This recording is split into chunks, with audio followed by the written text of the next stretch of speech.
हमारा टॉपिक है बच्चे, हम डिस्कस करेंगे क्रिटिसिज्म ऑफ इंडियन कॉन्स्टिट्यूशन यानी कि भारत के संविधान की आलोचना। ठीक है, अगर हम इस टॉपिक के एग्जैक्ट रेफरेंस की बात करें कि हम इस टॉपिक को कहाँ से एग्जैक्ट डिस्कस कर रहे हैं, इसका जो मेन हमने पूरा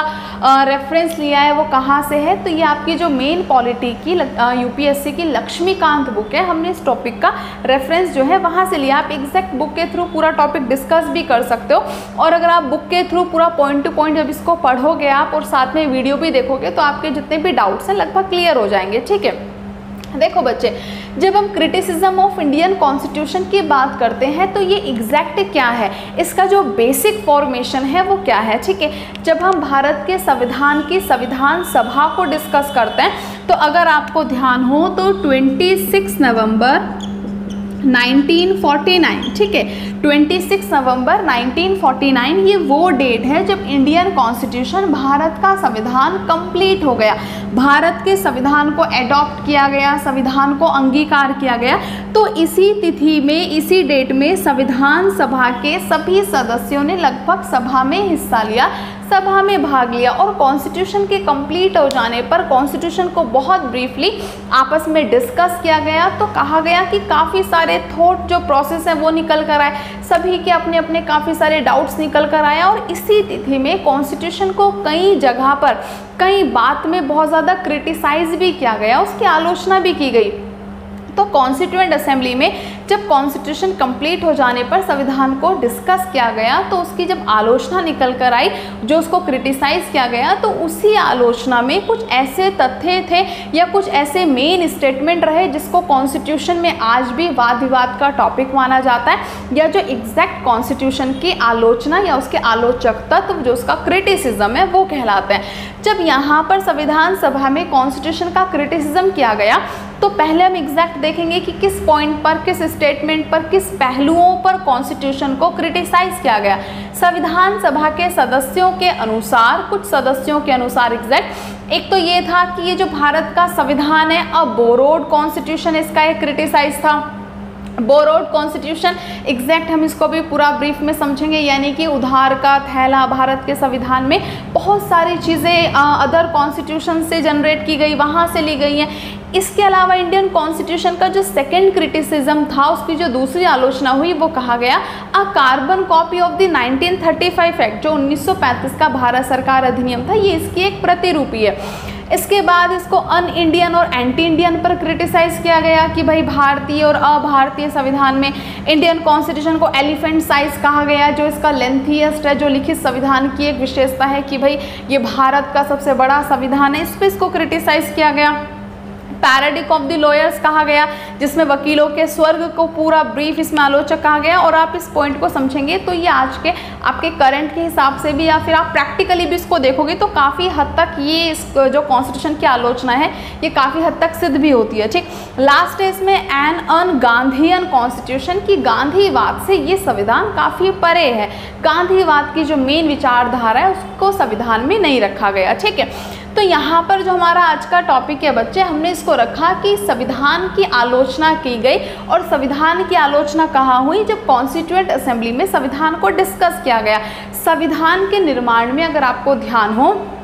तो सबसे इम्पॉर्टेंट जो कमेटी थी वो थी हमारी ड्राफ्टिंग कमेटी। ड्राफ्टिंग कमेटी यानी कि प्रारूप समिति, और इस प्रारूप समिति में, ड्राफ्टिंग कमेटी में चेयरमैन सहित 7 मेंबर थे, और इसके जो चेयरमैन थे वो कौन थे, B.R. अम्बेडकर। ठीक है, B.R. अम्बेडकर इसके मेन चेयरमैन थे। जब कॉन्स्टिट्यूएंट असेंबली में मेकिंग ऑफ द कॉन्स्टिट्यूशन, अगर आपने टॉपिक पढ़ा होगा, संविधान सभा का जब हम निर्माण कर रहे थे तो उसी समय एक समिति बनाई थी, काफ़ी सारी कमेटीज़ हैं, लेकिन अगर आपको ध्यान हो संविधान सभा की सभी समितियों में सबसे महत्वपूर्ण ड्राफ्टिंग कमेटी थी। एट लास्ट जो पूरा कॉन्स्टिट्यूशन सिस्टमैटिक वे से है, पूरे कॉन्स्टिट्यूशन को जो क्रमबद्ध किया गया, जो लिखा गया, वो ड्राफ्टिंग कमेटी के द्वारा लिखा गया था, और जिसके चेयरमैन कौन थे, B.R. अम्बेडकर।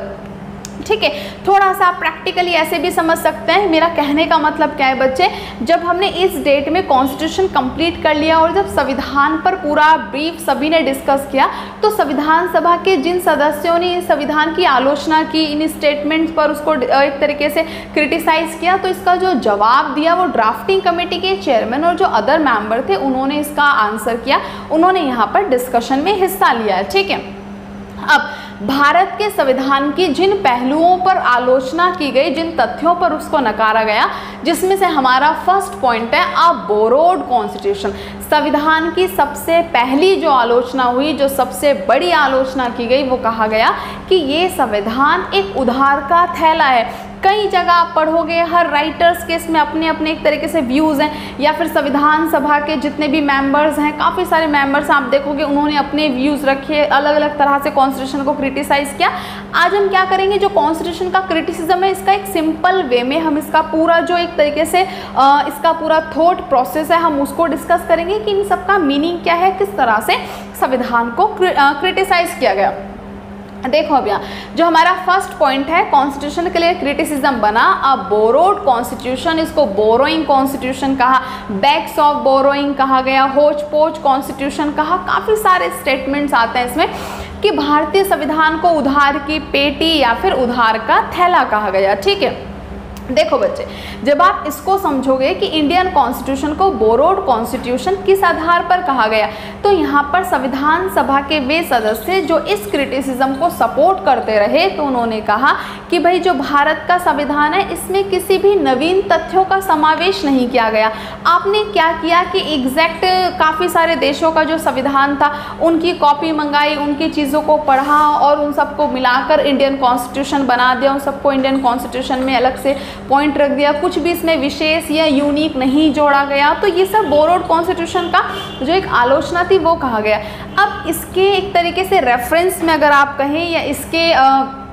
आंसर की अगर हम बात करें तो B.R. अम्बेडकर जो ड्राफ्टिंग कमेटी के चेयरमैन थे, और यहाँ पर अगर आप देखोगे जब कॉन्स्टिट्यूएंट असेंबली में इस समय पूरी सभा है, सब आपस में कॉन्स्टिट्यूशन को डिस्कस कर रहे हैं, तो काफ़ी सारे स्टेटमेंट निकल कर आए जिसमें कॉन्स्टिट्यूशन को इस पॉइंट पर क्रिटिसाइज़ किया गया। ये हमारे इंपॉर्टेंट क्रिटिसिज्म के स्टेटमेंट बने। ठीक है,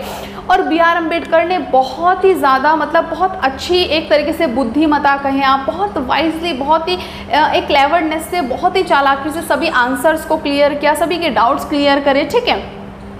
अब यहाँ पर क्या है कि जब बोरोड कॉन्स्टिट्यूशन का बार बार संविधान पर ठप्पा लगता रहा कि भाई ये भारत का संविधान एक उधार का थैला मात्र है, आपने काफ़ी सारी चीज़ें इसमें बाहर से ली हैं, इसमें आपने खुद का कुछ भी जनरेट नहीं किया, तो यहाँ पर B.R. अम्बेडकर ने जो इसका आंसर दिया है, B.R. अम्बेडकर ने अपने व्यूज़ रखे और B.R. अम्बेडकर ने कहा कि जब हम इंडियन कॉन्स्टिट्यूशन की बात करते हैं तो भारत हमारा 1947 में आज़ाद हुआ, और 1946 अगर आपको ध्यान हो, फर्स्ट कॉन्स्टिट्यूएंट असेंबली 9 दिसंबर 1946, तो लगभग 1946 के टाइम पीरियड से हमने कॉन्स्टिट्यूशन को बनाने का जो रेजोल्यूशन है वो पास किया और बनाना स्टार्ट किया। ठीक,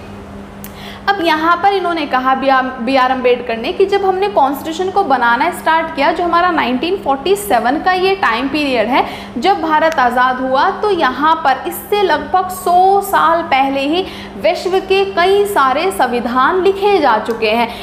पूरे वर्ल्ड का अगर आपको ध्यान हो, जो फर्स्ट कॉन्स्टिट्यूशन है, first return constitution US constitution है, जो अप्रोक्स में आपका पहले भी मैंने कहीं क्लास में बताया 1787 के टाइम पीरियड में लिखा गया। ठीक है, अब यहाँ पर इन्होंने कहा कि भाई जब हमने संविधान बनाया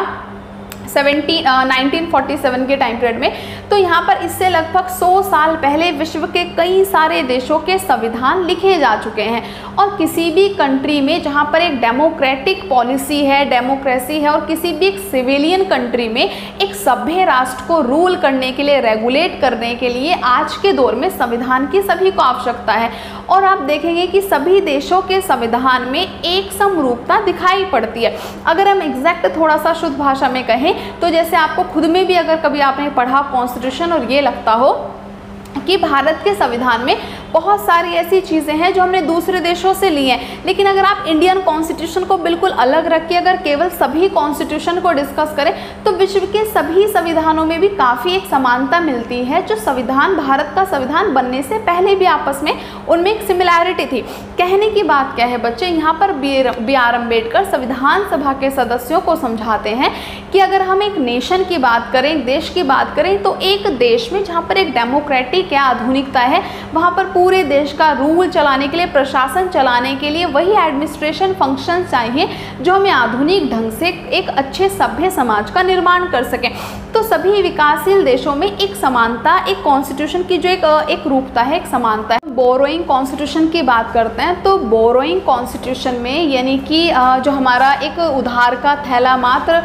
कॉन्स्टिट्यूशन को यहाँ पर कहा गया। तो बोरोइंग कॉन्स्टिट्यूशन में बी आर अम्बेडकर ने अपना फाइनल आंसर दिया कि हमने इंडियन कॉन्स्टिट्यूशन में हालांकि बहुत सारे देशों से फीचर्स को रखा गया है, लेकिन अगर आप ये बोलते हैं कि भारत का संविधान एक ब्लाइंड कॉपी मात्र है या फिर आपने आंख बंद करके चीज़ों को पढ़ा और इंडियन कॉन्स्टिट्यूशन में रख दिया, तो इसका मतलब है कि आपने इंडियन कॉन्स्टिट्यूशन को बहुत अच्छे से पढ़ा ही नहीं है, आपने चीज़ों को समझा ही नहीं है। हमने हालांकि विश्व के कई संविधानों से काफ़ी सारे फीचर इंडियन कॉन्स्टिट्यूशन में लिए, लेकिन उनको इंडियन ट्रेडिशन, इंडियन कल्चर और जो भारतीय एक समानता है, भारतीय एक रूपता है, उसके अकॉर्डिंग हमने इंडियन कॉन्स्टिट्यूशन में रखा है। वो हमारे एक तरीके से हमारे कल्चर के अकॉर्डिंग, हमारे ट्रेडिशन के अकॉर्डिंग उन तत्वों को मॉडिफाई करके रखा गया। उनकी अगर आप एक तरीके से एक्सप्लेनेशन देखोगे, पूरी व्यवस्था देखोगे, तो हालांकि उनकी टर्म सेम हो सकती है। फॉर एग्जाम्पल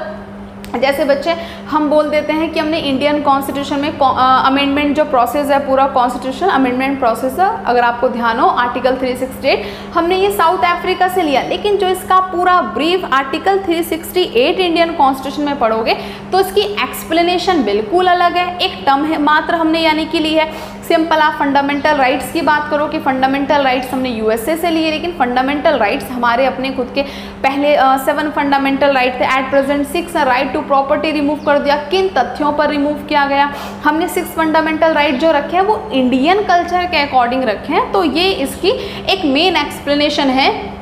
कि हालांकि भारत के संविधान को बोरोड कॉन्स्टिट्यूशन के नाम पर क्रिटिसाइज किया जाता है, लेकिन बोरोड कॉन्स्टिट्यूशन में एक एग्जैक्ट फीचर आप ये भी समझ सकते हैं कि विश्व के कई संविधान हैं भारत के संविधान के अलावा भी जिसमें एक समानता दिखाई पड़ती है, और ये एक एडमिनिस्ट्रेटिव फंक्शन के एक फीचर्स हैं। इनका कोई अपना पेटेंट नहीं है। कहने की बात अगर हम बोले कि भाई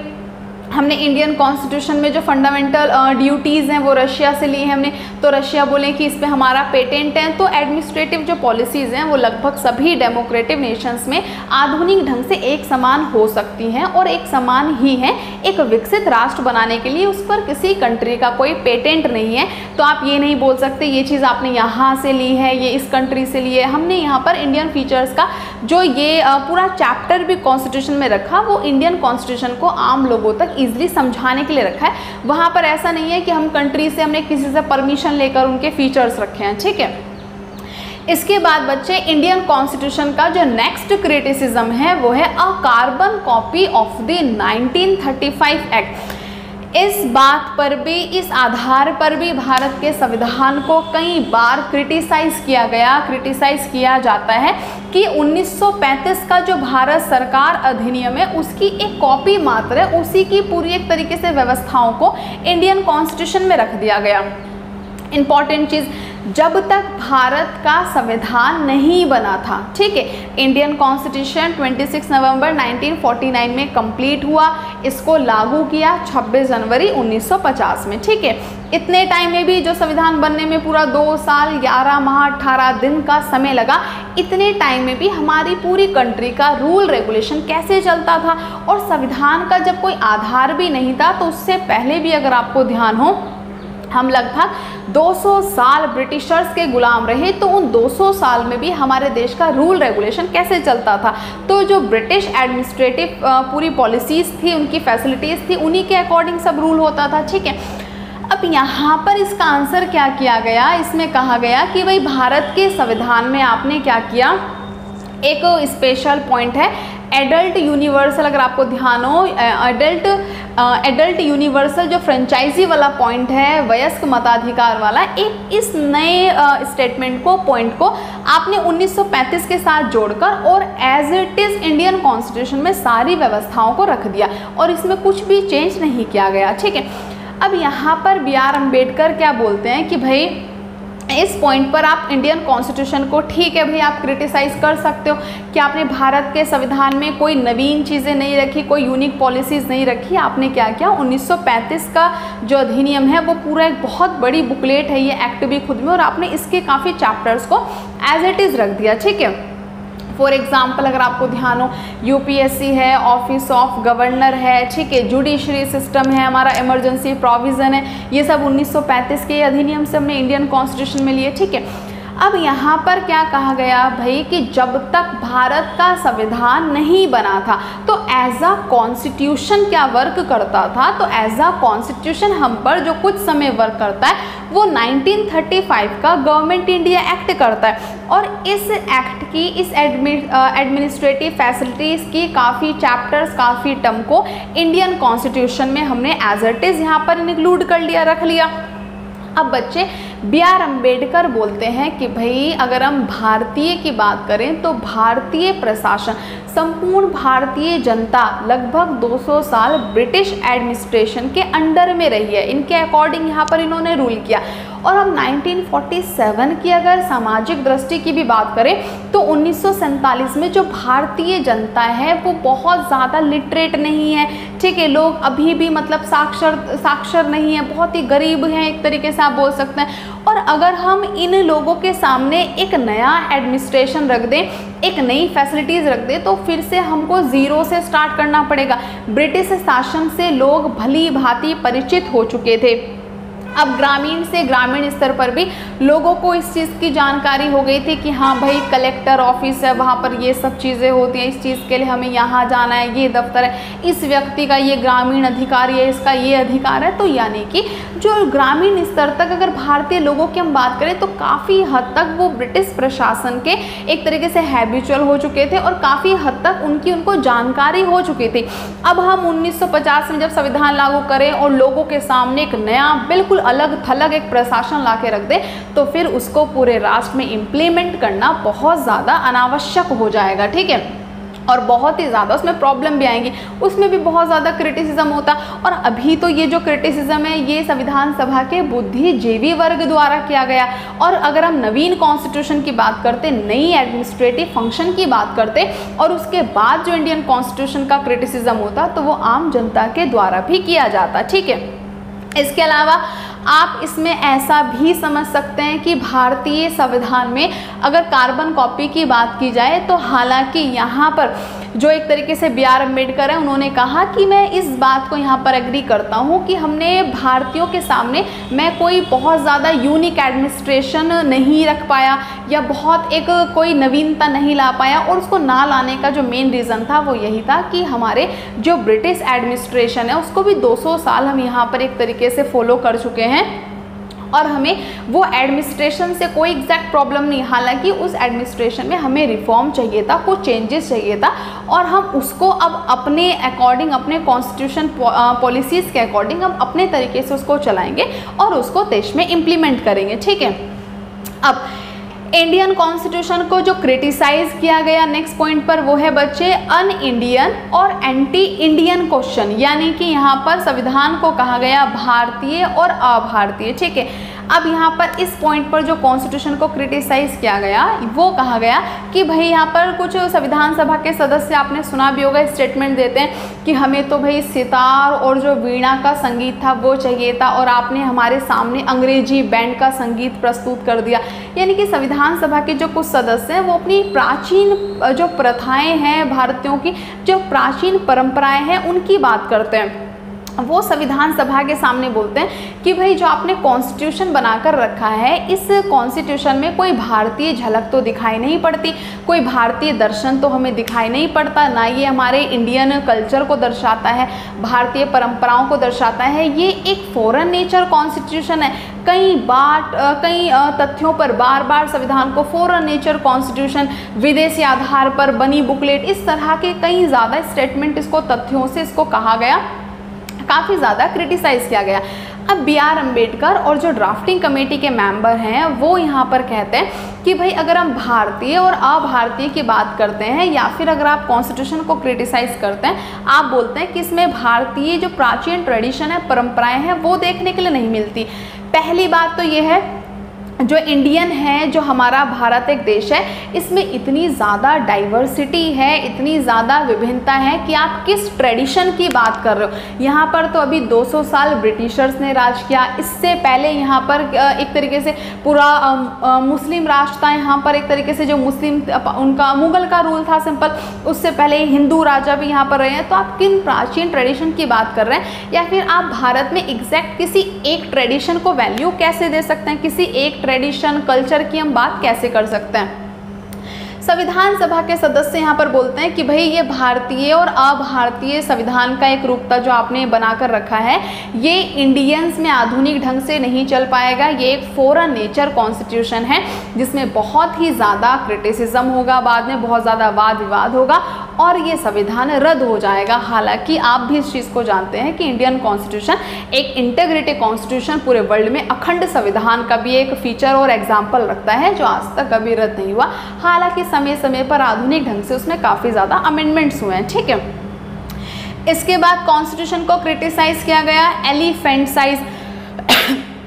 जब हम एलिफेंट साइज की बात करते हैं तो ये आपने फीचर में भी पढ़ा है कि भारत का संविधान एक विश्व का बहुत बड़ा संविधान का भी एक उदाहरण रखता है। और इंडियन कॉन्स्टिट्यूशन को क्रिटिसाइज किया गया कि आपने संविधान में काफ़ी ज़्यादा जो चीज़ें उनको इतना ज़्यादा बढ़ा चढ़ा कर लिखा, इतना ज़्यादा एक्सप्लेन करके लिखा, संविधान में इतनी ज़्यादा कठोर भाषा का इस्तेमाल किया गया, इतनी ज़्यादा लीगल भाषा का इस्तेमाल किया गया और इसका जो आकार है वो इतना विशालकाय हो गया, इतना ज़्यादा बिगर हो गया कि उसको एलिफेंट साइज के नाम से क्रिटिसाइज किया गया।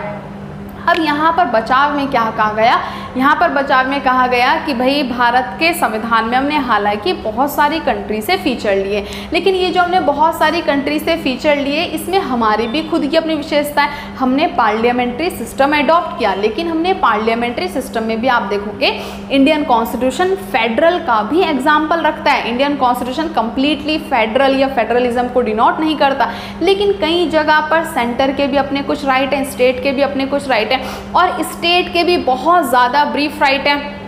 अब यहाँ पर बचाव में एग्जैक्ट और सटीक आंसर क्या कहा गया कि हालांकि भारत का संविधान विश्व का विशालकाय आप संविधान, एलिफेंट साइज, कुछ भी आप किसी भी तरह से क्रिटिसाइज कर सकते हो, लेकिन हमने इंडियन कॉन्स्टिट्यूशन में बहुत सारे फीचर, पूरा संविधान ओपनली इस तरीके से लिखा है कि इन फ्यूचर कभी भी संविधान में किसी बात पर कोई डाउट ना हो जाए, किसी बात पर कोई यहाँ पर एक तरीके से वाद विवाद ना हो जाए। राज्यों को जो अधिकार दिए गए ऑफकोर्स डीपीएसपी के अकॉर्डिंग, इसके अलावा भी राज्यों का जो खुद का प्रशासन है, उनका सीएम का इलेक्शंस हो गया, अपना गवर्नर्स के फंक्शन हो गए, या फिर जितना भी स्टेट का एडमिनिस्ट्रेशन है उनको भी हमने इतना ज़्यादा एक्सप्लेन करके लिखा ताकि राज्यों को उनके लिमिटेशंस पता रहे, केंद्र के अपने अधिकार पता रहे और कभी भी प्रशासन चलाने में कोई यहाँ पर एक तरीके से दिक्कत ना आए, ठीक है।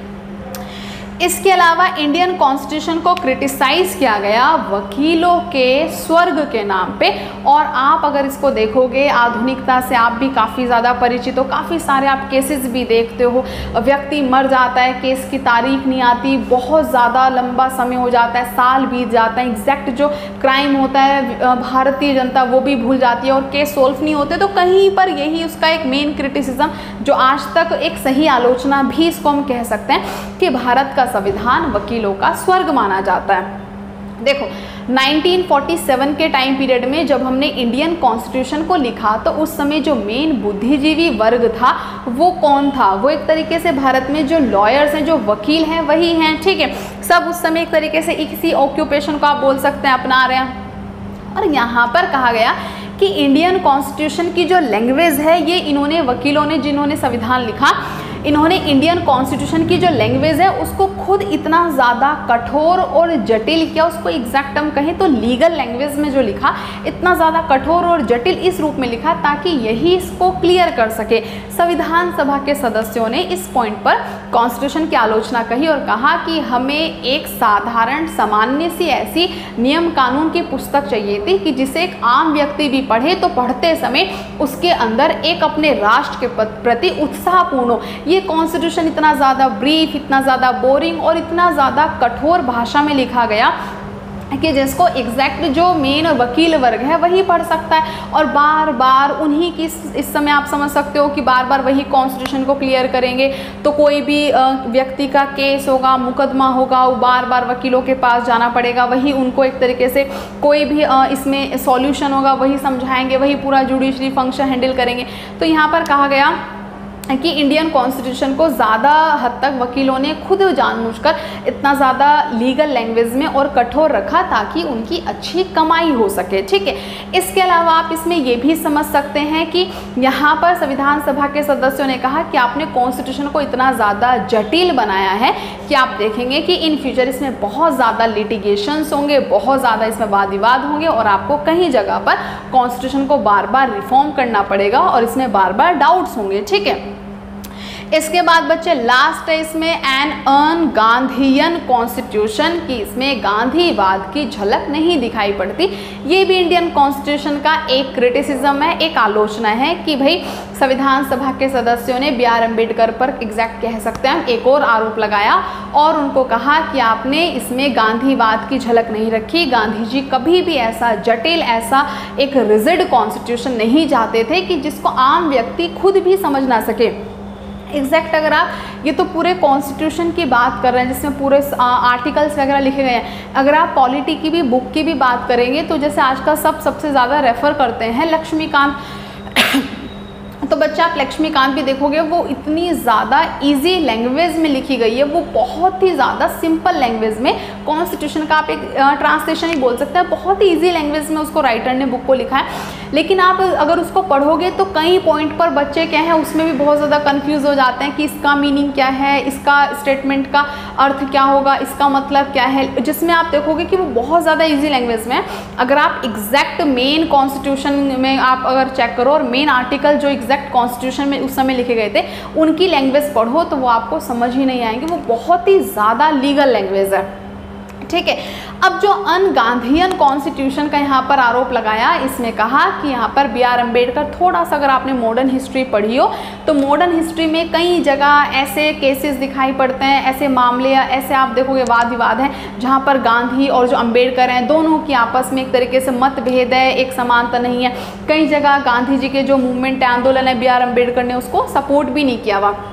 तो यहाँ पर मतलब इस तरीके से एक इसका जो फ्रेमवर्क है वो माना गया और कहा गया कि यहाँ पर अंबेडकर ने जानबूझकर गांधी के जो वाद थे या गांधी जी के जो स्टेटमेंट थे उनको कॉन्स्टिट्यूशन में नहीं रखा गया और ये गांधीवाद से अछूता संविधान रह गया। इसमें गांधी दर्शन की झलक नहीं दिखाई पड़ी। हालांकि आपके दिमाग में अगर आ भी रहा होगा कि हालांकि इसका एक ये भी आप एग्जाम्पल मान सकते हैं कि इंडियन कॉन्स्टिट्यूशन में बच्चे जो हमारे पास DPSP है तो DPSP में काफ़ी ऐसे पॉइंट हैं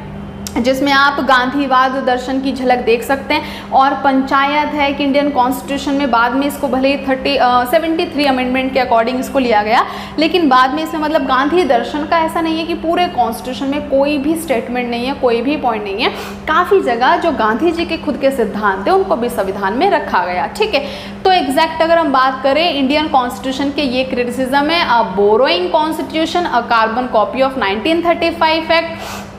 an Indian or anti-Indian constitution, elephant size constitution, parodic of lawyers और अन-गांधीयन constitution, ठीक है। इसमें भी अगर आपको खुद से और चीज़ें ऐड करनी है तो आप क्या करेंगे, जब आप एग्जैक्ट लक्ष्मीकांत की बुक पढ़ेंगे तो इसमें आप स्टेटमेंट ऐड कर सकते हैं, ठीक है। इंपॉर्टेंट जो कॉन्स्टिट्यूएंट असेंबली के जो मेंबर्स थे उन्होंने इसमें एग्जैक्ट अपने अपने स्टेटमेंट दिए थे तो आप UPSC के हिसाब से ऐड कर सकते हैं। अदरवाइज ये कॉन्स्टिट्यूशन जो हमारी एक डिसीजन मेकिंग थिंकिंग हो गया या फिर जो आपका कॉन्स्टिट्यूशन से रिलेटेड जो थॉट प्रोसेस है उसको इंक्रीज करेगा। कॉन्स्टिट्यूशन की काफ़ी सारी चीज़ें समझ में आएंगी, इसलिए हमने इसको डिस्कस किया।